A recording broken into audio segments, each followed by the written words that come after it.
As a full-time physio who works with the active adult, the athlete, and the fitness enthusiast, I think it's super important that my coaching background prepare me well for being able to explain this language of movement to people and speak on the same wavelength as them. So the purpose of today's video is to teach you some concepts around scaling intensity in an appropriate way as a coach or as a physio to give your athletes the best chance of success.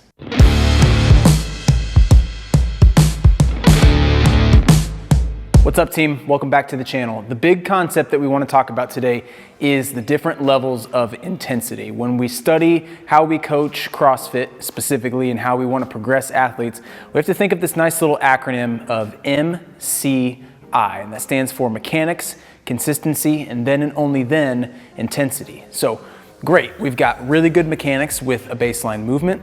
We're doing them consistently well. So now what does that intensity piece look like, and how do we bump that up to try to help our athletes get better? And more importantly, how do we scale it back down to try to find where there might be holes in a movement? So let's take something simple like an air squat as our baseline level of movement. It is our basic building block pattern of the squat technique. Okay, so we do the air squat. We've got the mechanics of the air squat down pat. We're doing it consistently well over time. So now what do we do to add intensity? Well, there are three different levels of intensity when it comes to improving a movement. You've got load, so adding weight to something. You've got speed, so doing something faster. Or you've got volume, doing something a lot, adding a ton of reps on top of that. Either one of those three things is a variable that you can add into something to change the movement altogether. So let's take our air squat, for example. If we wanted to add load, that would look just like adding weight. We can put in a barbell for a front squat, back squat, overhead squat. We can also do goblet positions with dumbbells, kettlebells, anything like that. It even transfers over into other movements like wall balls and the sort. If we wanted to increase intensity with volume, we can just add repetitions of the bodyweight air squat. So instead of just doing one at a time, now we're doing sets of 5, sets of 10, maybe even sets of 50 if our endurance improves there.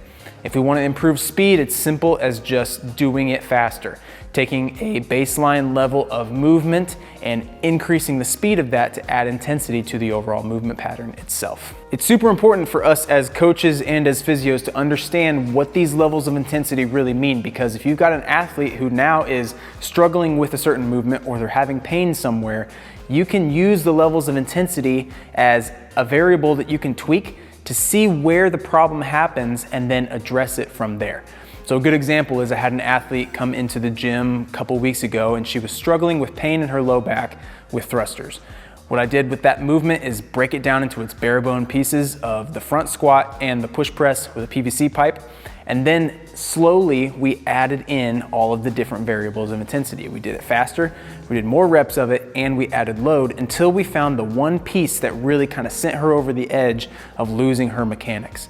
And from there, we were able to diagnose what to do next. We can add cardiovascular load with the assault bike, make her do it a little bit faster under a little bit more fatigue, and see where that breakdown happens.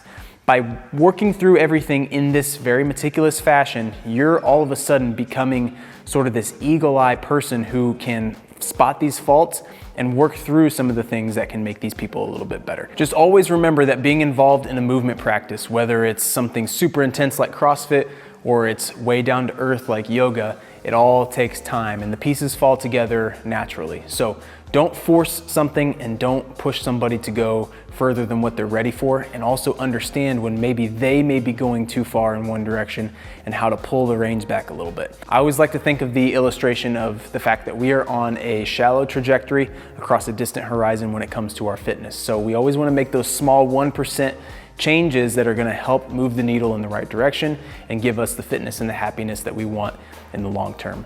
If you enjoyed today's video, please consider subscribing to the channel and liking today's video. It really helps that YouTube algorithm send this stuff out to more people just like yourself.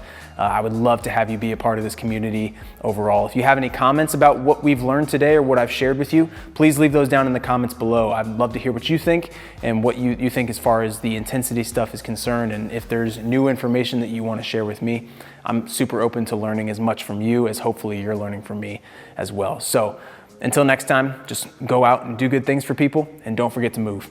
I'll see you in next week's video.